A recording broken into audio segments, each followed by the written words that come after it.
Folks, I think we're going to go ahead and get started. Buenas tardes. My name is Luis Esparza, and I'm a student PhD student in Chicana and Chicano Studies in the here at UNM. And welcome to our event, Queering the Pipeline, Testimonios of LGBT Folks in Higher Education. Frankie, did you want to give a brief introduction about UNM LGBT Resource Center? Yeah, thank you so much. So my name is Frankie Flores. I am the director of the University of New Mexico LGBTQ Resource Center. We are super excited to have UNM AHAS as a part of our organization. Super excited for you all to be here and to be part of this important conversation. I am going to read the land acknowledgement for UNM. As soon as I pull it up, there we go. And then we will get started. So founded in 1889, the University of New Mexico sits on the traditional homelands of the Pueblo of Sandia. The original peoples of New Mexico, Pueblo, Navajo, and Apache, since time immemorial have deep connections to the land and have made significant contributions to the broader community statewide. We honor the land itself and those who remain stewards of this land throughout the generations, and also acknowledge our committed relationship to Indigenous peoples. We gratefully recognize our history. And with that, Luis, go to take it away.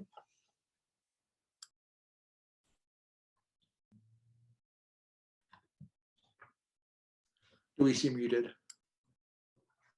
Sorry about that. If you do not know what occupied land you stand on, I put a tool in the chat where you can check. You can look up that information. But here in San Bernardino, because this is a co-sponsored event, here in San Bernardino, we stand on Tonova or Yahuyatam and Keys land. Okay, go back to the presentation. And just real quick, I'm going to give a few, let's introduce ourselves, introduce the panelists. I've already introduced myself, so I'm going to go down the list of the order I see on my screen. So let's start with Carolina. If you can give me your name, campus or institution where you work with, or community you work with, your pronouns, and the occupied space where you currently reside.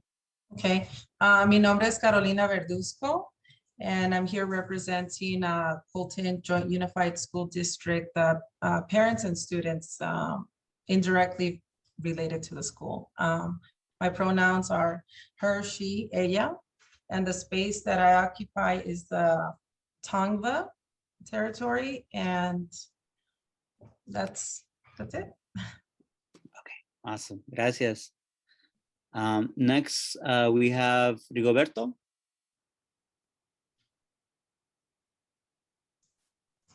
Hi, everyone. Rigoberto Marquez. I'm at Stanford University's Center for Comparative Studies and Race and Ethnicity. My pronouns are he, him, they, them, and Stanford sits on a Ohlone tribe, as well as Oakland does. Awesome. Let's go with Liz next. Oh, Heather, you had your hand up? Sorry, did not mean to have my hand up. My apologies. Okay, no worries. Liz? Hi, my name is Liz Bennett, and I am sociology faculty at Central New Mexico Community College. So we're very close to UNM, and the space that we occupy is currently and historically home to the Diné or Navajo nations, multiple Pueblo nations, and the Apache nation. Oh, and she, her. Thank you so much for being here. Okay, so next we have Heather. Hello, everyone. Good afternoon. My name is Heather Johnson. I'm from San Bernardino Valley College. I'm the counselor for the first year experience program. And then I also am the LGBTQ faculty advisor. My pronouns are she, her, they, them. And then the space that I'm occupying, I'm in San Bernardino, so Tongva and Serrano. And yes, that is it. Thank you for having me here today. Perfect. Thank you so much for being here, Heather. Finally, we have Jessica.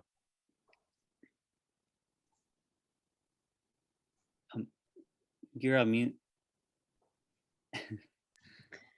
You'd think I'd be used to that by now, and I'm still not. But hi, everybody. My name's Jessica. I am full-time faculty at CNM, which is Central New Mexico Community College, here in Albuquerque, New Mexico. I am on the land of the Pueblos and Navajo and 3 different Apache tribes as well. And let's see, what was the last question? I think that's it. Yeah. Okay, perfect. Thank you so much. Thank you all for being here. I appreciate your time. Next, I'm going to go over a few statistics that I pulled from the Gleason study regarding LGBT students and how, there's so many barriers in their, pathway towards universities, specifically from community colleges. Well, this study was for K through 12, but our conversation is going to be focused on both community college and K through 12. And it'd be great after this. I have a list of guiding questions, and maybe y'all can provide your expertise or your experiences of what you've seen, some of the barriers of LGBT students in the transfer process or through the pipeline, if you will, and see how we can maybe come up with some sort of like shared solutions to those problems that we might have faced, right? So I'm gonna start with a few statistics. 46.7% of LGBT Black African American students, 44.1% of LGBT Hispanic Latino students, and 47.3% of LGBT multiracial students have ever been disciplined at school, compared to 36.3% of LGBT white European students and 35.2% LGBT Asian, South Asian Pacific Islander students. Nearly half of transgender students, 45.2%, and students with another gender identity, i.e. Those who were not cisgendered but did not identify as transgender or queer gender, 48.9% had experienced discipline at school, compared to less than 40% of genderqueer, 39.1%, and cisgender female, 37.5%, and male, 38.4% LGBT students. LGBT students who are homeless were most likely to have experienced school-based discipline, 54% versus 46.6% of those living with relatives, and 38.5% of those living at parent guardian's home, perhaps due to challenges in attending school or completing schoolwork. LGBT students who reported having an educational, emotional, or physical disability were more likely to have experienced school discipline, 47.8% compared to 36.9% of LGBT students without a disability. And finally, over half, 53.6% of students who had missed school because of feeling unsafe or uncomfortable had been disciplined at school, compared to just over a third, 34% of students who had not missed school for these reasons. Over half, 57.9% of the LGBT students who provided reasons for planning to not finish school said that elements of hostile or unsupportive school climates were a barrier to completing high school. Okay. So now I'm going to go ahead and put some the guiding questions in the chat. While I do that, do y'all have any comments regarding those statistics or any initial reactions?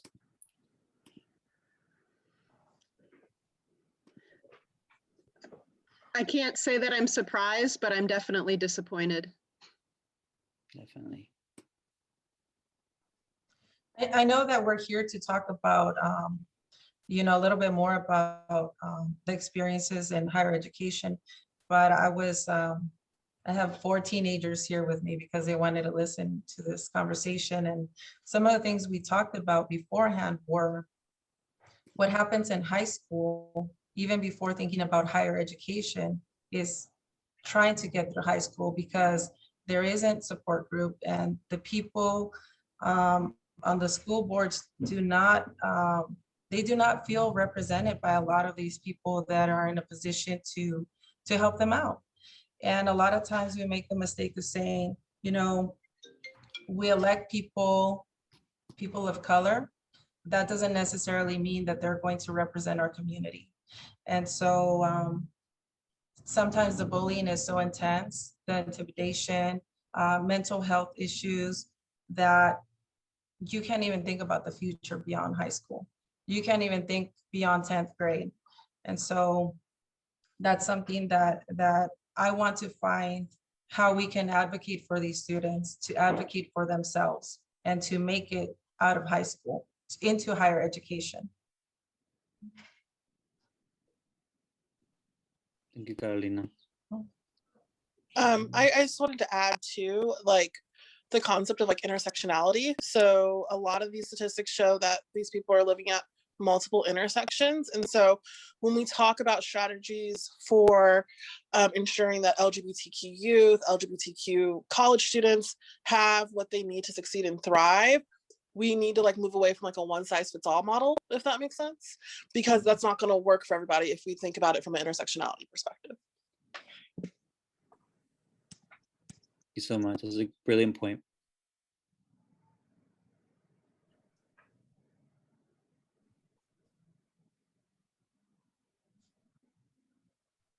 Okay, so we don't have any other initial comments for regarding the statistics. We're going to move into our discussion questions. And I think we're going to go one by one to see what y'all think, right? So what are some push out tactics that you have experienced and or witnessed during your ascension up the academic ladder, or the ivory tower, if you will, that you feel still have yet to be addressed?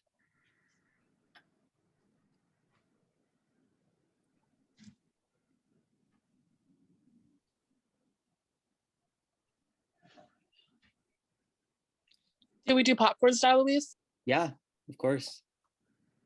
Okay, I'll go ahead and answer, and then I don't want to take too much space. But some push out tactics that I've seen in the community college setting.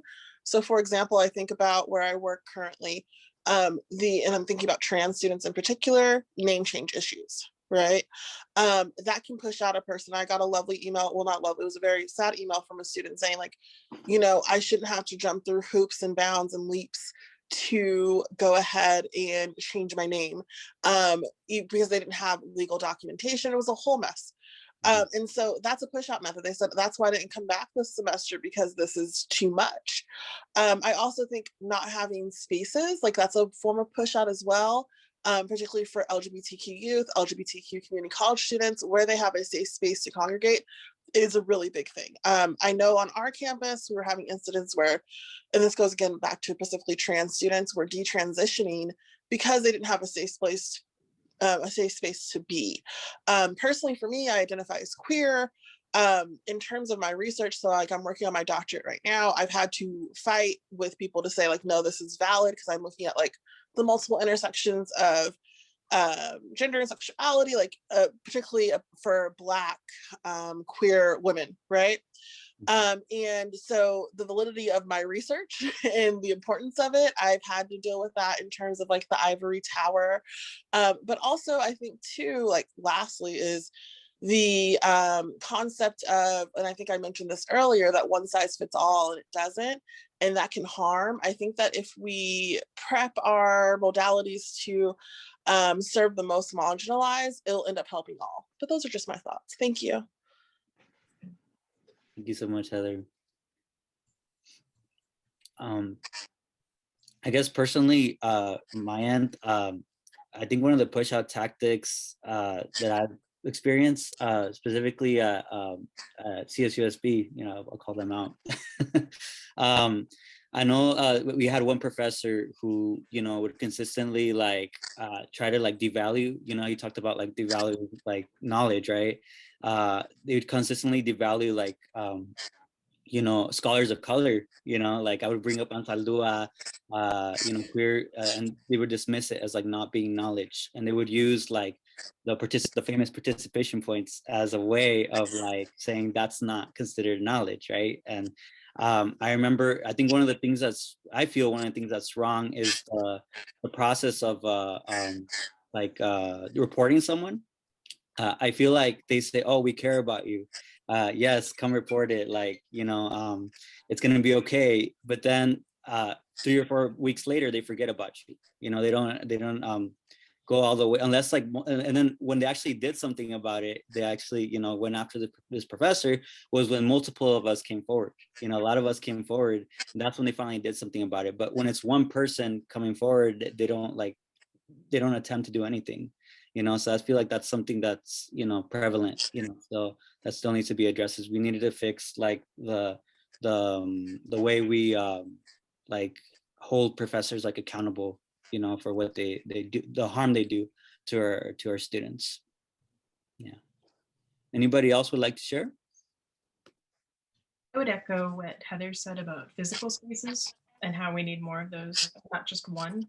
I mean, yes, there needs to be at least one designated space where students can be comfortably fully themselves with, no fear or as little fear as possible. But then the rest of the spaces also have a long way to go. And our campus has made a lot of strides over the past few years. Jessica and I have both been involved with different initiatives.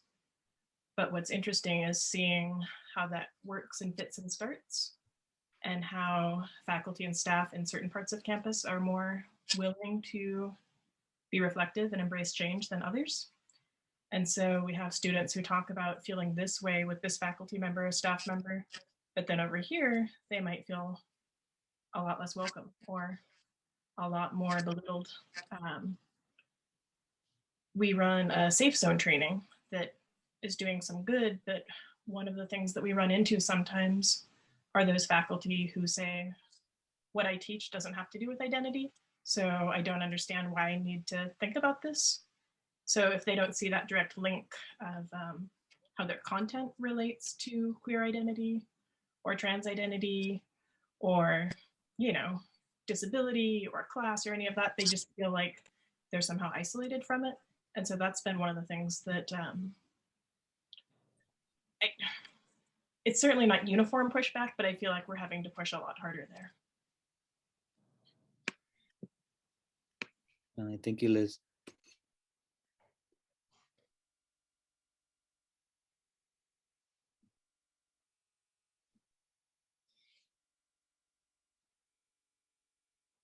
And Heather, I completely agree regarding the spaces. I remember when I was at Valley, we didn't have a space, right? We didn't have a club either. What really helped us was Maddie Scully. She's the director of the music program. She had a theater and opera, and like I remember that room, NH6 was it 264 in the North Hall. That was the space where the queer folks can congregate. We created our own like space, right, for us to be. Yeah. Sorry, I didn't mean to interrupt you, but I love Maddie. Maddie is like a hero to me in so many different ways. But yes, like shout out to Maddie. Like Maddie was the one that was like, we need a club, and she was like, you're gonna do it. I was like, okay, Maddie. And so, like, I appreciate Maddie's awesome. That's all. Just to sing her praises. Definitely need more spaces, right? Any other responses to the first question for push out tactics?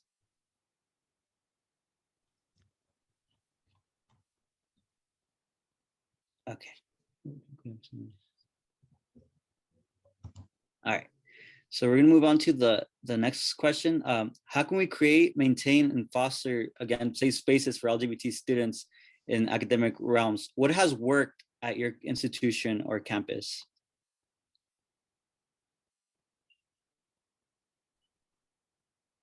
I hope I'm not taking too much space again. But we still don't have a physical space. But what has helped were, even like now in the times of COVID, were our weekly LGBTQ club meetings, right? It provided, like, even if it was for an hour or it was for, like, they would last way longer than an hour.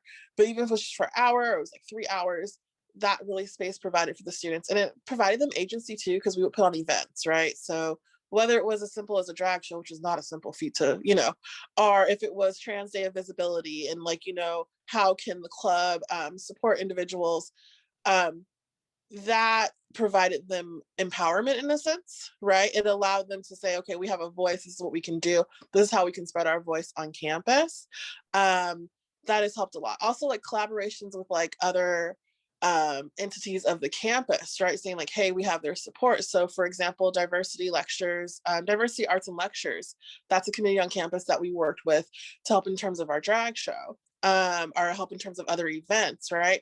The work that we do with our Dean of Student Equity, so Carmen Rodriguez, that's a big thing. She will make sure that like our students have what they need, that like if they're going through something like that they need certain resources, she's there. And so collaboration has helped a lot.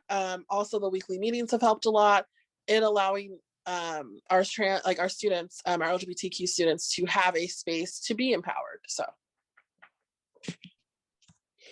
Thank you so much, Heather. Anybody else have a response to spaces? Yes, Jessica? Liz already started speaking about some of our initiatives at CNM, Central New Mexico Community College in Albuquerque. In addition to what Liz has already said, in addition to the safe zone trainings, that's primarily attended by faculty and staff, and any employee of the institution. We also have some specific events that students are also welcome to attend. And in past semesters, we have organized LGBTQ plus study halls. So, like maybe, me as a faculty member, I'll host Tuesday from 12 to 1, just come in and, bring your lunch. We'll just all study together. And if we're not studying, we can just chat. So we did that in the past. I think we switched because of, various low attendance or, just erratic attendance at those. And so now we just kind of do like a monthly lunch, let's have lunch together kind of an event. And we've continued doing those online, even over Zoom during the pandemic. And then that brings me to just talking about QCNM. QCNM is, kind of like the group at our institution that, in addition to hosting these monthly events, in addition to being giving the safe zone trainings, has also established an online presence on the school's website. For example, an out and ally list. So faculty, staff, and employees can basically be out on this list. Let's say a student was looking for a professor who might be more welcoming and friendly and inclusive. Well, then if I were that student, I might want to go to that list and I'll say, oh, I see this professor's name on the list of course offerings, and I see the name here. I'm going to take it with this professor. So that out and ally list, I think, is very helpful for many reasons. And gosh, what else? I don't know, maybe Liz, am I forgetting anything? I would just add that since we had to shift to remote, a couple of our QCNM members did curate a short film series where they've brought in really short films produced by LGBTQ plus crews. And the great part has been that they've gotten producers and directors to come in for Q&A after. And so those have been open to our students and faculty and staff. And I think that has sort of moved into the place for some of the face-to-face events that we haven't been able to have. Visibility was huge. I think that was the focus of QCNM that we pulled together, because there were lots of queer and trans individuals at CNM, but there wasn't a way for them to find each other. So a lot of our initial push was just creating that online presence, trying to begin networking. We also have an LGBTQIA 2S plus advisory board, and that is working at the institutional level, looking at policy and procedure across campus. And we've been pretty well supported. We've got a number of deans involved with that. We've got folks located all across campus, student services, the Disability Resource Center, because we felt like we really needed not just people working together and doing the kind of fun, good stuff and being there on the ground, but to look at how the institution itself is pushing people out or replicating inequality and how we could start making changes there. And I remembered one more thing too. On the CNM webpage, there is a basically like a name change form. You can submit preferred names and preferred pronouns that will become part of your official record in terms of how you show up on a professor's roster, which I think can be hugely important to individual students. And then along the visibility train of thought, back in the in-person days, we also participated quite visibly and largely in our city's Pride Parade. Our institution, was there, with institutional support. The C&M vehicle was being driven. So I think that we have a lot going on and that we still have more to do.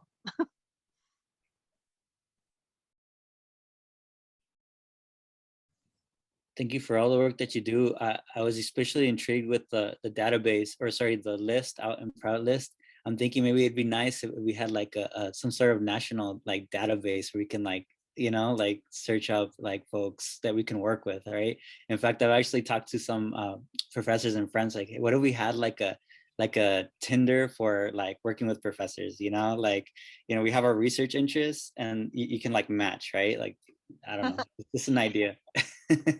I'll drop the link to that where you can find that on our website into the chat. If any schools want to see it and try to replicate it, I'll copy that and get that in there right now.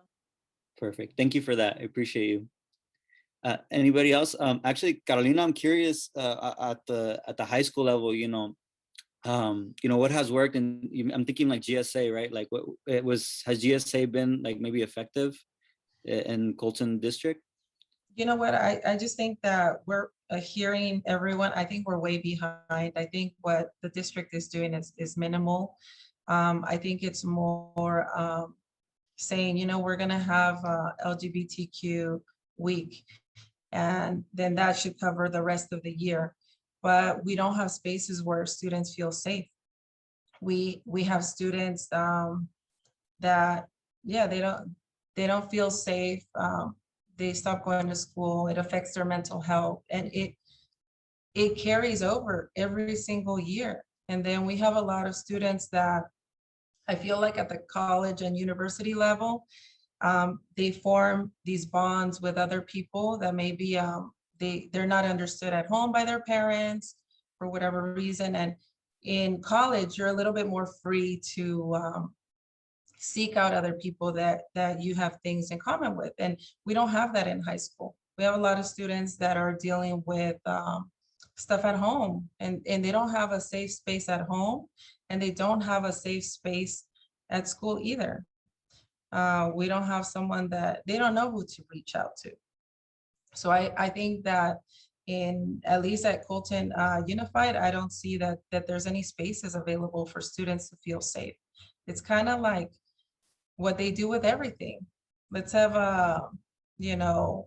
what is it? Drug-free America week today, and tomorrow it'll be something else. And, there's lack of help and representation in our high schools. And I know that Colton Unified, this problem is not exclusive to them. It happens in other districts also.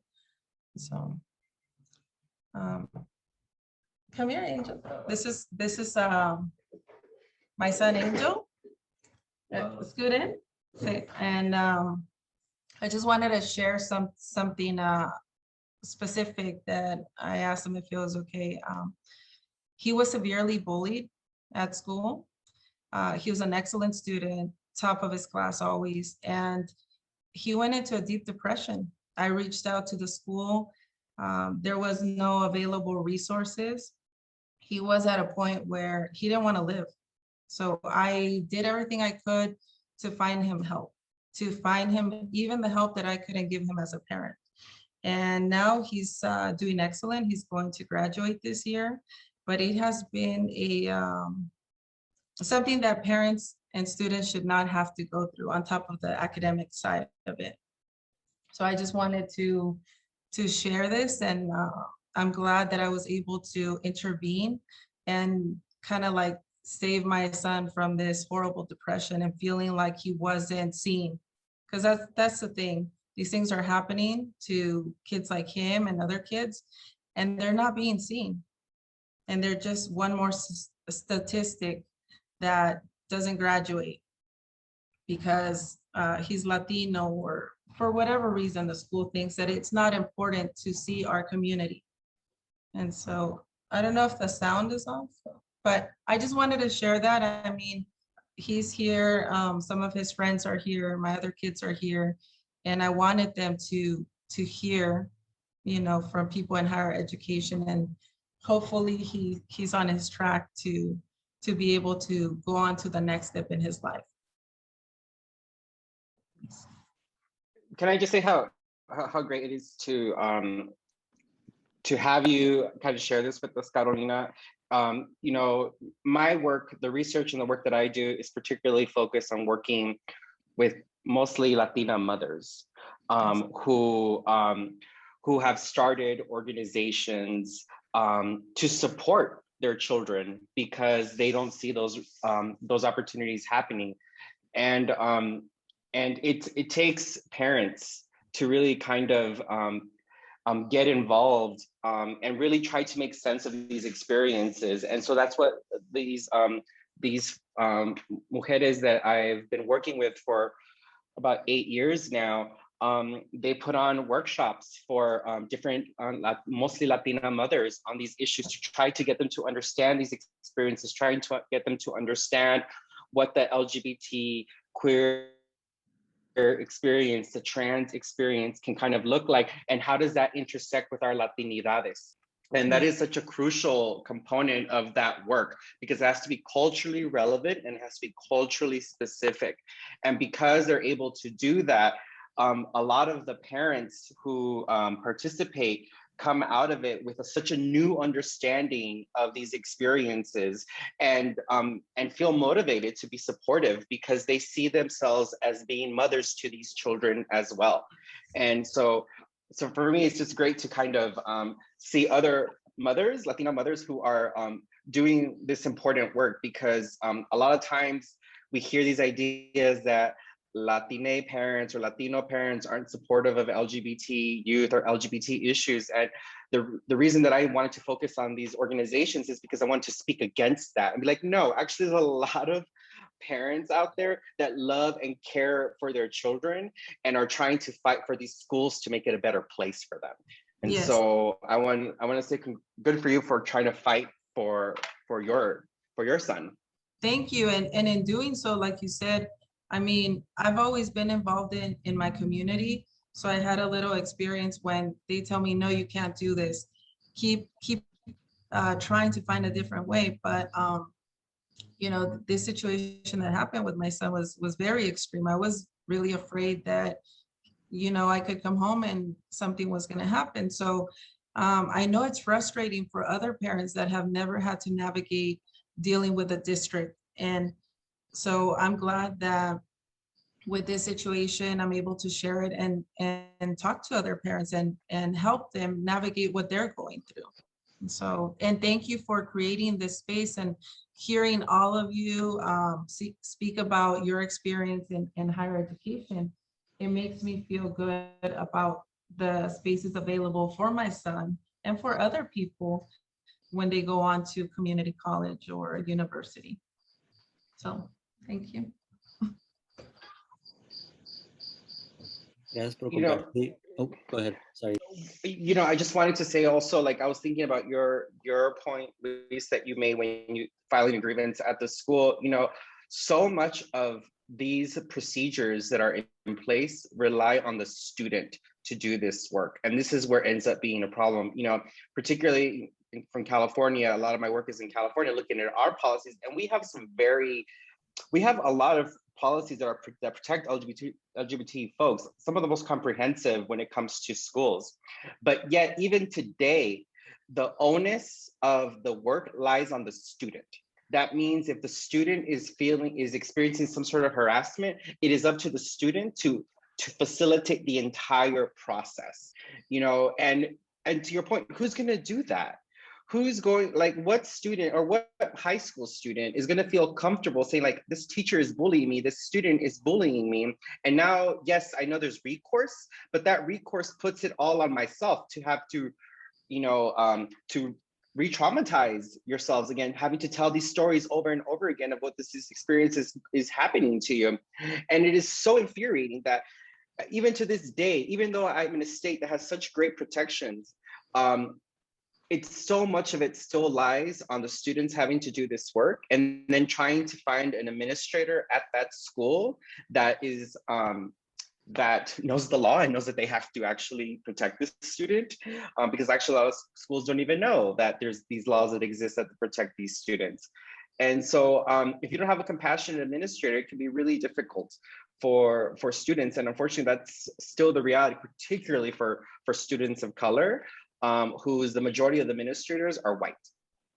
You know, it's so important what you're saying and so right on, because it's kind of like when a victim calls the police and sometimes they make you feel like the criminal, and you are explaining this over and over and over to one person and to another. And so it is very draining. And to a student that is going through a depression, you know, you have the pressure of performing academically, but then you're dealing with all these other things. And then to be made feel like it's your fault, you know, like you did something wrong.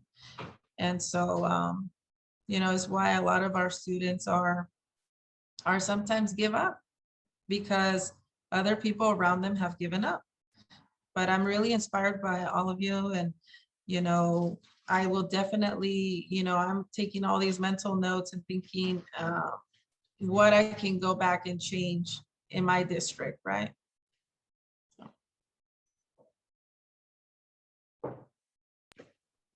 And to speak on that, Carolina, so like I know you from like political stuff, but like, and I think it's important also to like marginalized voices that are, how do I say this nicely? Because all skin folk ain't kin folk, right? So we need to have people in positions that understand, like you said earlier in this conversation, understand that are compassionate, that understand the complexities of students from multiple intersections, right? So I think it's also important too, from a political standpoint, to push more women, more LGBTQ individuals to run for public office. Even if you don't win, still it's something, it says something that you went out there and you said like, hey, this is what's going on. And so I know Carolina did that, and I encourage more people to do that, to go out and say, hey, I see this injustice going on in this system and I want to change it, to do it. I know it's hard work, but I think that it's valuable. That's all. And I'll be back in 2022 to try again. I'll knock on doors for you, Carolina. Yes. Me and Carolina met actually. I saw her Facebook post. I'm like, ooh, I'm down to help. Well, it's because I think that, yes, I think we need the pathway from high school to higher education. And we need people that are saying, hey, like these books shouldn't be banned from the school district. And we need, you know, we need to share more stories of different backgrounds. But the people that are there now, they might be someone that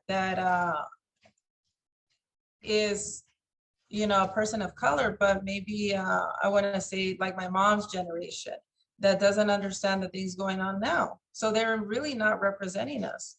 And so those are the things that need to change, because it does start with our school board members, and because they set the tone for how everything else is at every school site. And so I think Heather ran for school board too. And you know, I was kind of following, like supporting each other. You know, it's very important. So, and also for me to be able to speak about this, because we need to get involved. I mean, there's so many things that we can get involved in, but education is the key to everything, and how our community is going to become better. We have to start with these high school kids. Thank you, everyone. Gracias, Carolina. I wanted to add on to that for a second while we were talking about how we can create and maintain spaces on our campuses. I meant to say this earlier, but I think it speaks to what you were just saying, that it needs to begin in high school. And in order for that to happen, I think there needs to be better collaboration between my community college and all these high schools around the city so that we're not working in isolation from one another. And I think that we've already been building relationships with other community organizations. So the Transgender Resource Center, they come on and offer trainings on our campus. We send students to volunteer in their center. We've just begun building a stronger relationship with Casa Q, which is a shelter that works with LGBTQ homeless youth, because their goal is to get those teens into college. And so the more that we can be supporting their work early on so that these kids don't get to school, to our campus, never having been there. So we're now laying plans to have orientations specific to LGBTQ students so that they can come on and get a tour and wander around campus and know that they're going to be surrounded by super supportive faculty and staff. And so like those are a couple of good examples, but I feel like we need to be doing a lot more of that work with so many other organizations around our city and the rest of the state so that the support network just gets wider and broader and deeper all the time. Yeah, I agree with that, particularly, I think, and I don't know what the university college system is in New Mexico, in the sense that, at least in California, I think it's like 70% of all students start in community college after they graduate from high school. And so community colleges, a majority of the students are being educated in community colleges, and only one community college in the entire of the 116 community colleges that we have has a queer resource center. And that's the one in San Francisco City College, which my partner happens to run. And so I hear a lot about his experiences as the only kind of director of an LGBT center and a community college, and one of the things that I've realized, and this is someone who also went to community college, did not find those kinds of resources as an undergrad, and then went to HIV/AIDS organizations for places of support, which were really important for a lot of queer folks of color in the late 90s and the early 2000s. And so that's where I found my community, because it didn't exist in community college. But I think about the way that he tries to build community now, and you realize that it's very limited. And on the top of that, you have to serve the kinds of students that you service are so diverse. And it is such a different community than a traditional four-year institution of the kind of students and the kinds of needs that students at community colleges have. I say this because I know we have community college representation. I'm like, yes. And so folks can kind of see that. But that it is one of those things that for us, it's frustrating that at least I have to tell my students that if they're queer, to try to get into a four-year university, because the likelihood of them getting the support is not going to happen in the community college. It's going to happen at the four-year institution. And I shouldn't have to say that to my high school students, but I do, because it's real, especially if they're struggling with their queer identity. It's always like, get yourself into a four-year university that has an LGBT center, and you will be able to find community and you'll be able to feel safe. I can't tell that to my students about going to community college. I have to use a different script in that sense. But I mean, yeah. Can I co-sign you on that? Like, yes, that's one of my so I'm at the community college, and that's one of my biggest things. Like, I've been fighting for space. I've been at the community college for 6 years, and I've been fighting for space, and they're just like, and I hate how space is so politicized in higher education. And I'm like, listen, just give us an office, just one office. I was just like, something so our students, and so you do have to have those tough conversations. Like, listen, if you want the support, and like, it shouldn't be that conversation. If you want the support, you don't have to go to a four-year boo. I'm sorry. That's where I went to Cal State San Bernardino. So where I found my tribe was at the resource center. You know what I'm saying? And so they go, really? And I said, yeah, like, I'm just keeping it 100. I said, there's only, and I guess, like, I'm not a director of a resource center, but being the faculty advisor, a lot of people see that I am the only sole resource for these students. And that breaks my heart, because the campus as a whole should be a resource for these students. And so it's a struggle. So like, it's kind of like before COVID, people would just drop off queer students at my office. Like, hey, Heather, this is blah, blah, blah. You should talk to them. Bye. And I'm like, wait, what's going on? Right. It's like, we need to change our culture so our culture serves all of our students. And I know it's hard to do because community colleges serve such a large variety of individuals, but it's still necessary. So thank you. Thank you for those words.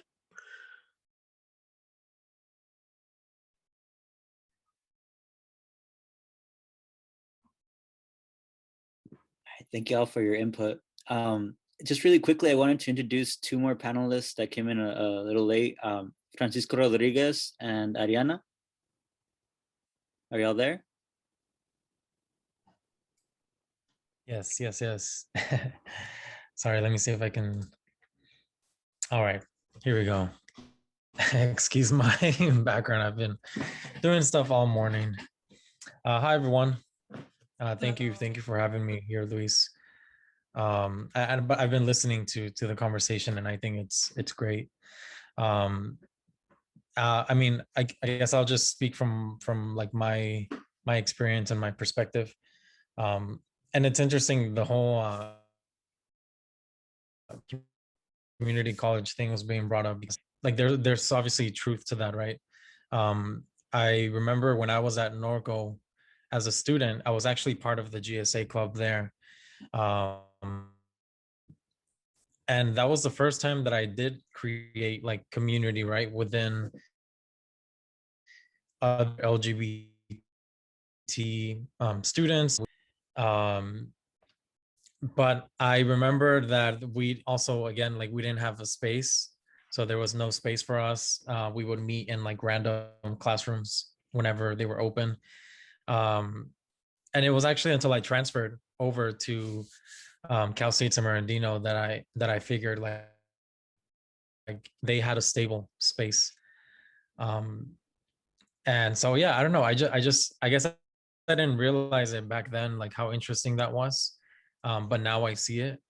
And now I'm actually teaching at Norco, and they have a center. They actually have a center now dedicated for LGBT and undocumented students. So they just kind of combined the two, which is incredible, right? Because when I was there, it wasn't. So I can see progress, and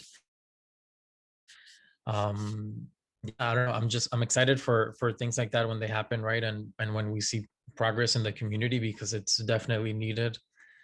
I've had students come out in my own classes, and I think the more we build that comfort and support, then the less like shocking and amazing these things will be, right? Because they should just be like ordinary things.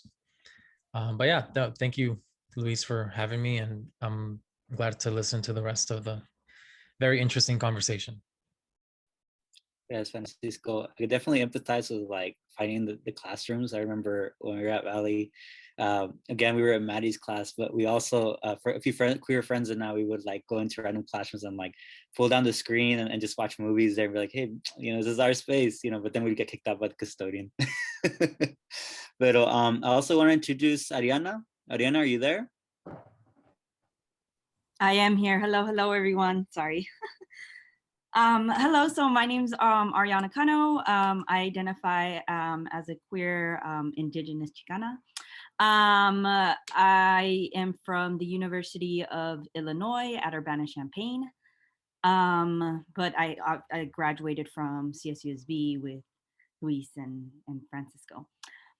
I come from a more, I guess, teacher perspective of this. So I don't want to like derail this very, very engaging conversation that we're having about building community. But I guess when I was like thinking about like ways of contributing to this talk, I go back to kind of what happened in one of my classes where, to me, I find it normal, but I guess it wasn't. I go in there first day and I'm just like, hey, let's introduce ourselves, right? Let's start off with names, pronouns, and then, major, whatever.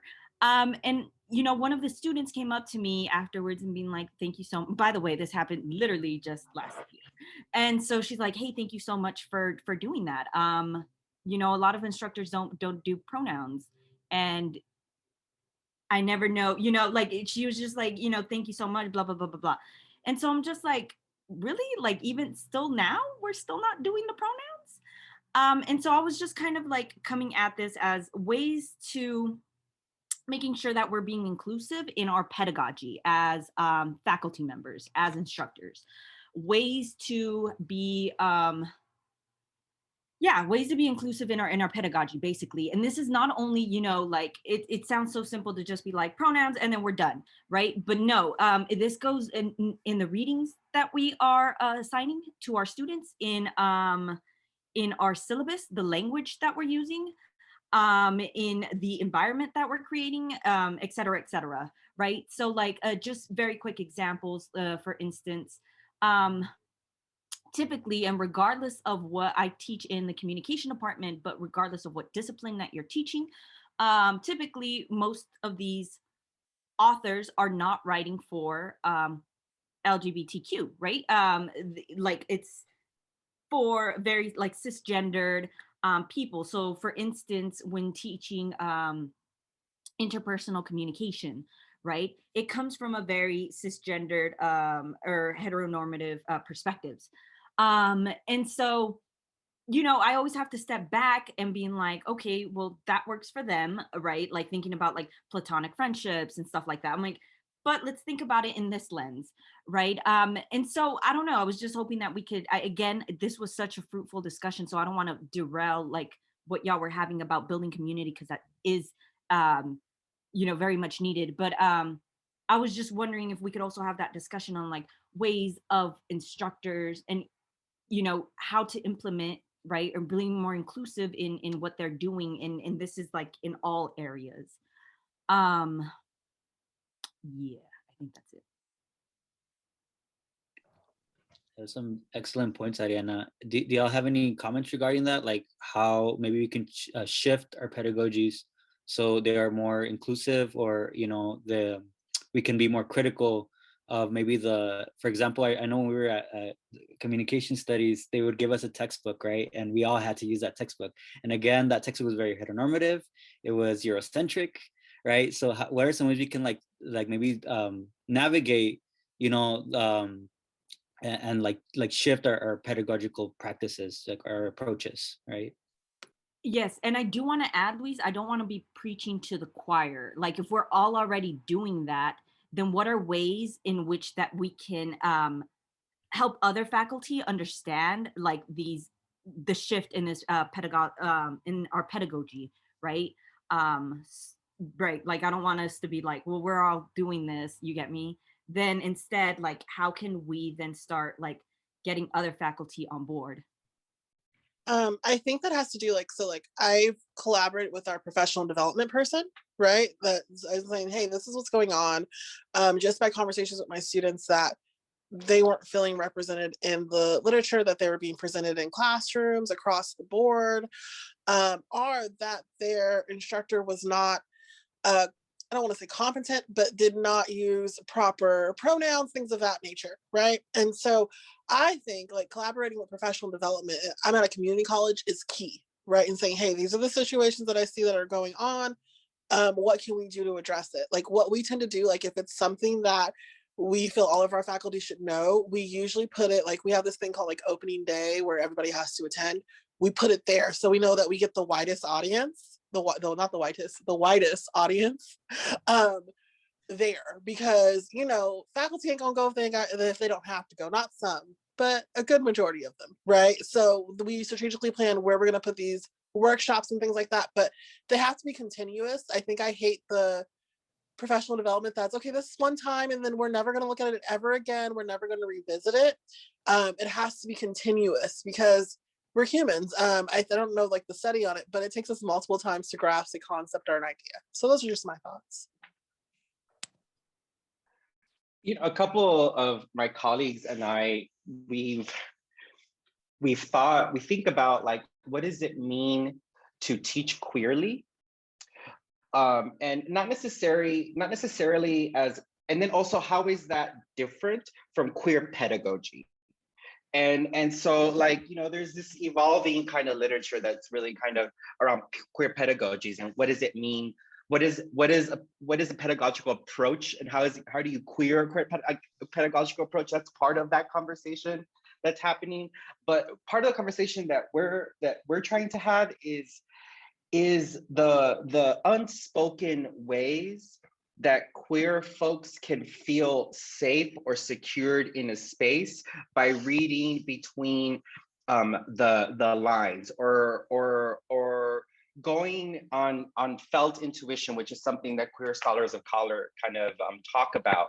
And so it's this idea of like how not only, like, it's also the performative, there's a performative aspect to that, right? In the sense if like, you know, especially if you're like, for me, especially when I used to be in the K through 12 classroom, and I used to work in elementary schools, I've always been a big burly guy, but in the classroom, I would also, you know, wear fingernail polish. I would wear sparkly things. I would feminize myself in different ways, but never talk about it and never address it. You know, just really kind of let it exist in that space. And then also, you know, for college, you know, one of the things that my friend really does is like how he tries to disrupt a classroom space, and how he uses his queerness in order to break down some of the uncomforts that students have in that space, in order to create a generative space where like queerness is happening and being discussed, but it's actually never being discussed as the content. It's happening all the time because his performative aspect of queerness is such an embodiment for him that you can't help but have a queer reading of him. And that's kind of what I mean, is that there should be ways and cues that that we can create in a classroom space where students who are queer can maybe read that as, oh, this person may be okay with this, or this person may be, you know, maybe queer or knows something. And I don't say that I don't think it's important that we have visible representations of in the classroom when it comes to queerness. However, that also doesn't always reach all the students, and it also then places the conversation in a different way. But by doing this queer performativeness or this teaching queerly, we're still trying to figure out what how to call this, but there's something there that students connect to. And so, and again, maybe it's because as queer people, it kind of comes natural. And so it's part of our own identities, and in sense that informs our teaching. But I do think there's something to be said about subtleties and subtle ways of querying a classroom space.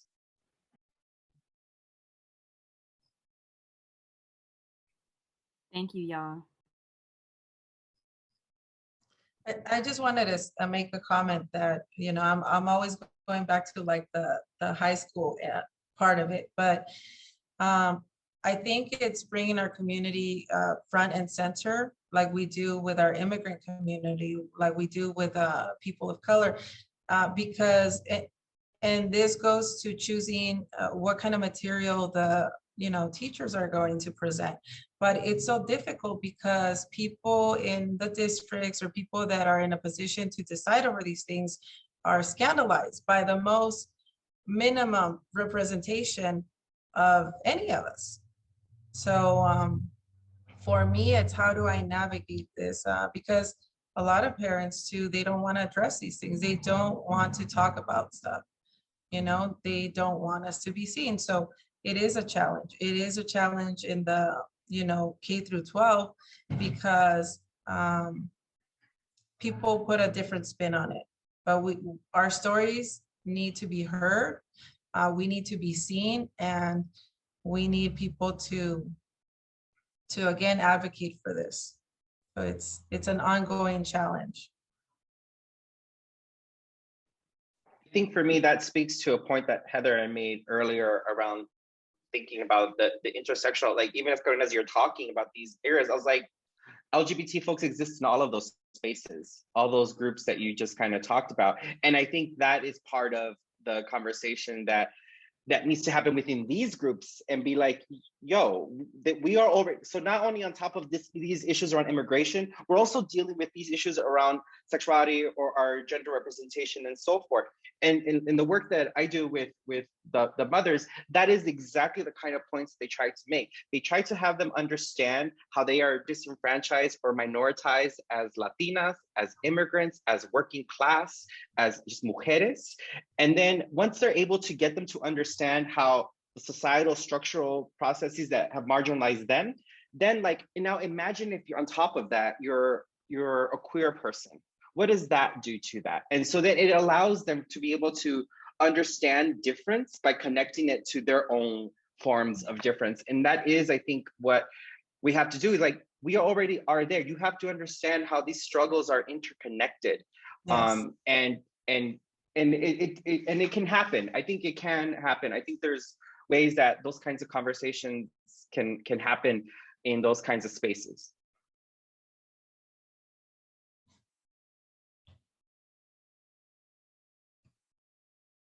Gracias a los dos. I appreciate your input.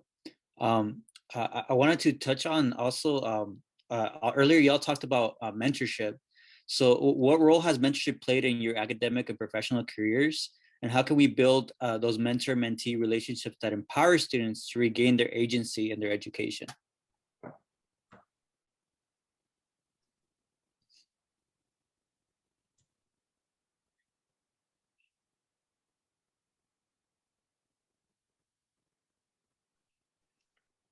I mean, I just spoke, but I can add, I guess.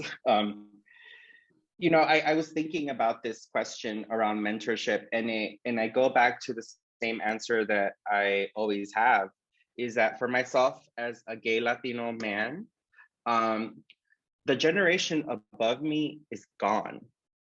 Like, we lost them to HIV/AIDS. And so I am missing my mentors. I didn't have a cohort of mentors, and the folks that were a little bit older than me then had to assume that mentorship role, even though they didn't have mentors. So then they never learned how to mentor. And so then I think about, you know, the queer folks of color that I know in my spaces who are, you know, academics, activists, and so forth. A lot of it they've had to learn how to create these mentorships because we don't have models that we can really turn to, that well, not models, but bodies just didn't exist literally to have that. And so it made it very hard, and it's made it very hard for me to have any mentors over the years, because there's just a scarcity of queer folks of color in my field and in my areas. And so it ends up, it's difficult. And so you have to go where you can get the kind of support that you need and get other things in other places. But mentorship continues, I think, to be a really big struggle for a lot of queer folks of color to be able to have access to, because we just don't have, we've lost a generation of folks that can kind of help sustain some of this work. And so when you have that generational, that is shift in a sense, a lot of folks had to become mentors from a very early age. And so I'm learning to kind of figure out how to mentor based on like the lessons that I've got folks. But my biggest mentors aren't even related to my queer identity. They're related to my Latinidad. They're related to like me being Latino, me being, in academy and all that kind of stuff, because that's the path that I chose. But it's only because of my Latinidad. My queerness is never present, and so I always have to insert my queerness, and I just don't get it. I get the mentorship from my friends. Like, those are the people who give me that, and I just don't know. I don't know if that's a fair question, but at least that's always my response, is that, mentorship's hard because we've lost, especially for men of color, we've lost a generation. I agree. Thank you so much. Oh, go ahead. Oh, no, I just want to say thank you so much. Go ahead. I'll go after. Nope, that's all you, Heather. Okay, all right. No, I would agree. I guess I was really sitting here thinking about it. I was like, who are like my queer mentors?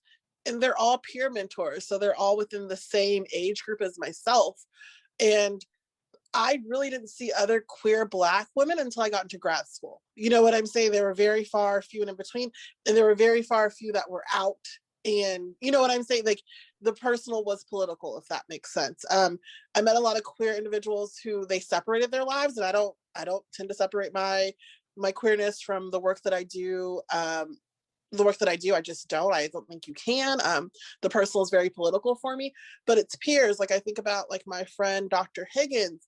he's brilliant, and I don't think, well, they're brilliant, and I don't think I would be the person I am today if it wasn't for them. But they're all peers around the same age. I'm 31, so around early 30s, mid 30s, in that sense. And I think partially, like, I'm just thinking, I'm speaking for myself as a queer woman, a Black queer woman. There's a kind of a stigma at times, right? But then I also think about too, like, mentorship by the books I read, like Audre Lorde, even though I've never met her, right, is a person that I look up to, that I see as a mentor. Like when I go to guidance in terms of like books, I'm like, I'm lost on this, right? But yeah, we did lose a generation, or there's a stigma around it depending on like what communities you're a part of. But like was said earlier, a lot of my mentors are around academia, or around like practitioners in academia, and it's usually around me being Black, not necessarily my queerness, which is heartbreaking. But also it allows me to see what are my peers doing and how can I learn from them. And I was just about to echo exactly what you said, Heather, and exactly what Rigoberto brought up is I think we share commonalities, like the same. I guess there's these themes are emerging, right? When I got mentorship for being a Chicana, a Latina, or for being a woman. And really like the sexual, like that part wasn't even touched on. And so I learned from you, Luis, and I learned from my peers. And I don't think that's necessarily wrong to call you my mentor, even though, you know, we are like, you know, in this together. I don't know. So I learned from you, and I want to say thank you also. But I don't know what there is this like. I don't know. Like it's interesting to me that we're finding these things, like, right, that they're so common. I'm not fine. I like my mentors are my peers, and that if I did get mentored, it wasn't for, you know, it was for being either a person of color or something else. You get me? So there's a lot of impact on there. I feel like also when talking about mentorship, I might be lying. There was mentorship, but it wasn't academic. It came from community. So.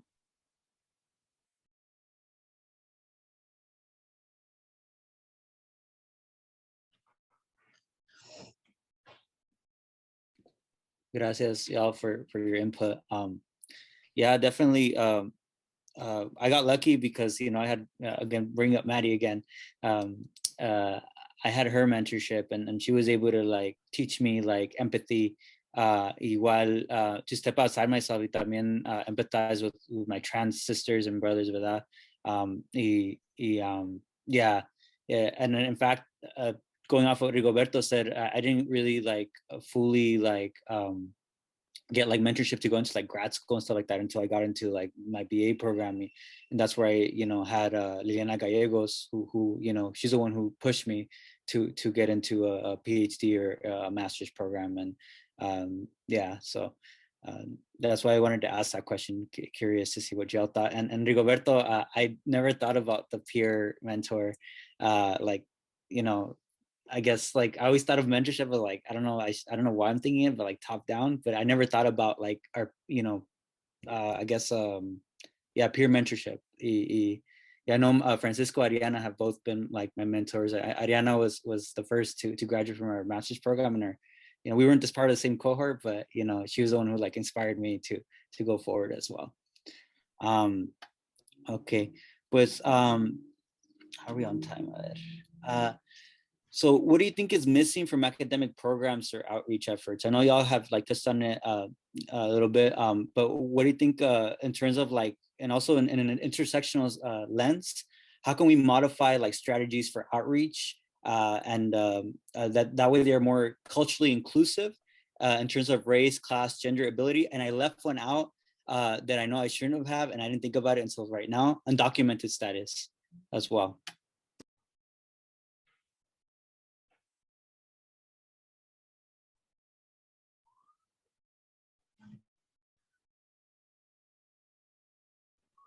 For me, that question is about the chicken or the egg.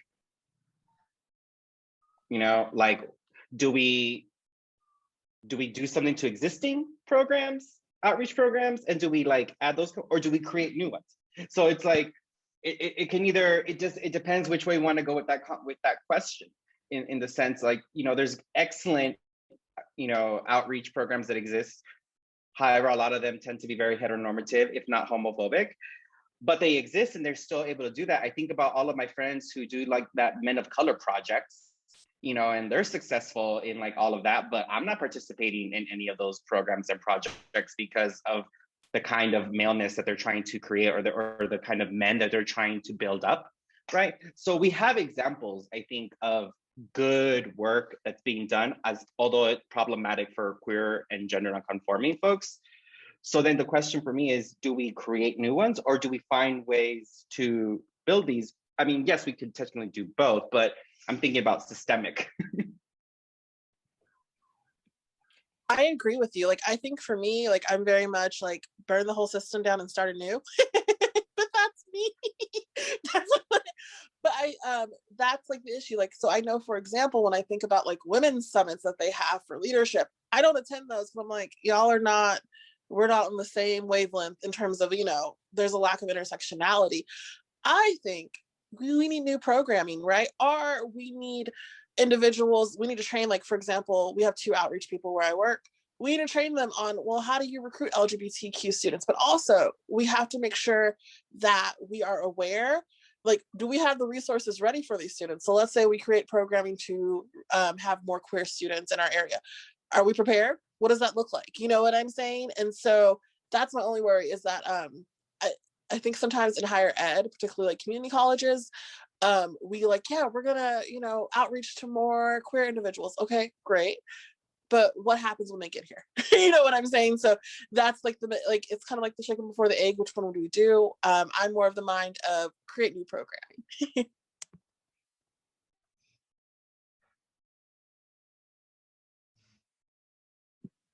Yeah, my cynical response when you said what's missing was funding and support, which goes back to a lot of what everyone's been saying. There's a lot of really dedicated people at my campus, but they're people who have full-time jobs, and then they're doing this on top of that. And, Heather, when you said that people just deposit random students, I mean, that's super familiar. A random question comes up and it's out of my area of expertise entirely, but because the student identifies as queer, they put me in touch with them.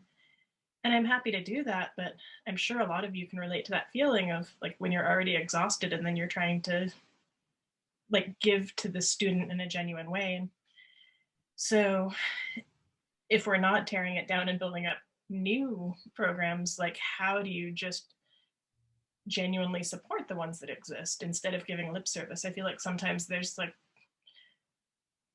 our institution, I do think they support us, but I feel like sometimes they want to support us when it works for them. Like the visibility is great, saying that we're inclusive is great, but then there needs to be more to help us do a better job with that.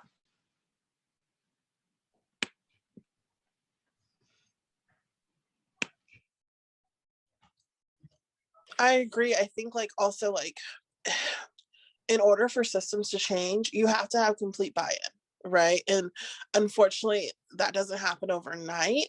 And I think about like community colleges, we have such a high turnover rate of admins, right? So you might get a flow going with one admin that is great, that understands the needs of queer students, queer youth, and then they go somewhere else and you're just like, okay, we got to start all over again.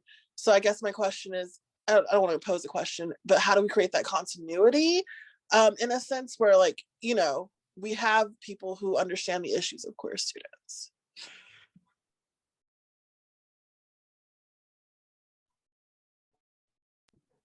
Yarima, you have your hand up. Hi everyone, my name is Yarima. I'm actually calling from Chicago, so I'm not sure if I would be able to relate or share my differences, being that it is very regional compared to SoCal and other places that we have this call from. So I just wanted to ask that question.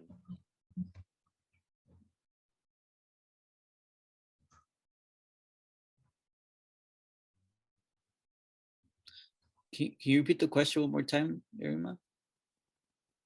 Can everyone hear me okay? Yes. Yes.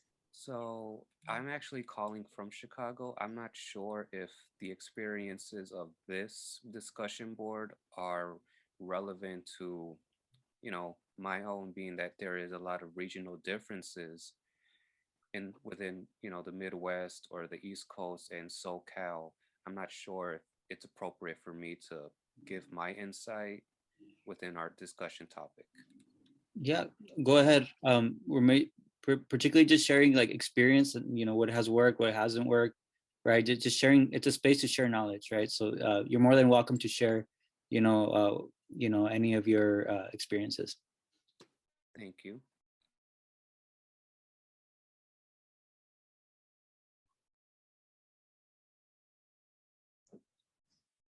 Okay, yeah. So we're kind of heading into the last 5 minutes of our discussion. So I kind of wanted to like end with a personalized question and what is your fondest memory of being queer or a queer ally in academia?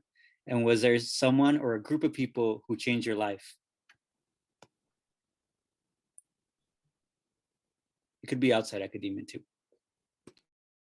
All right, y'all. So I'm gonna share a story. If you're from like the Inland Empire, you know about VIP, right? I will never forget the first time I went into VIP, and I've never felt such acceptance in my life until I went to VIP. I don't know why I was VIP, because at 31, I don't know if I'll go there, but at 18, it was the spot. Okay. And that was the first time that I just felt true acceptance for all of my identities, right? Some people that I can shout out are, I already mentioned them, Dr. Higgins, and my friend Q. Like, we have like a group chat now, because we're busy individuals, but they really saw who I was and accepted me for who I was and helped me live authentically. And so I'm forever in debt to them. There's a very close relationship that I have, particularly with like queer Black men, because they are the most out, in terms of like my community, and I'm forever in debt because of them, I think, because if they weren't living authentically, I don't think I would be. So yeah, those are my fond memories. Like VIP 18, the first time going, with horrible outfit on, but horrible makeup on, but I thought I looked good, and I just remember feeling full acceptance. So yeah.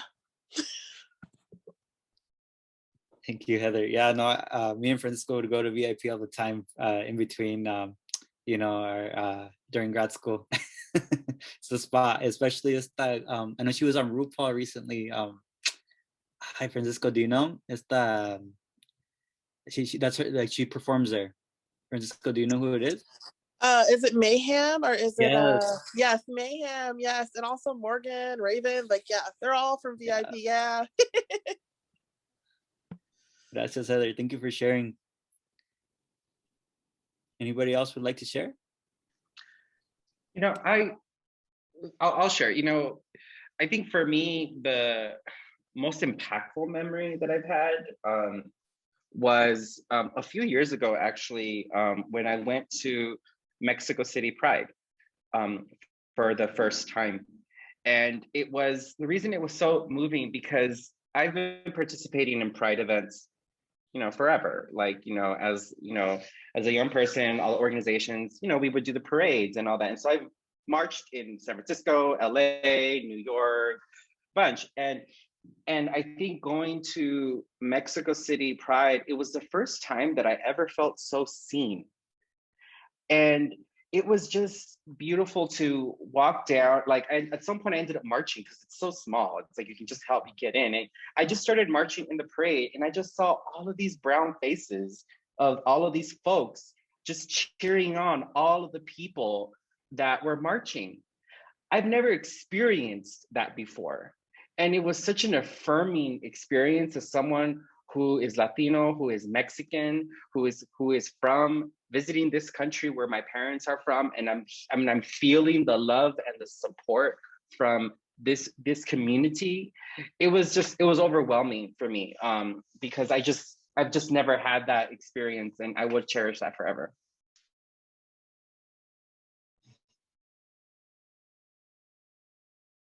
Gracias, Rigoberto. actually, parallel to your experience, yo también, in 2019 was my first Mexico City Pride. Y yo igual sentí lo mismo, and also seeing representation of muchas indigenous folk ahí también, you know, that was amazing, you know, seeing different folks congregate in el Zócalo, and for me as well, that was a wonderful experience. Gracias for sharing. Anyone else would like to share?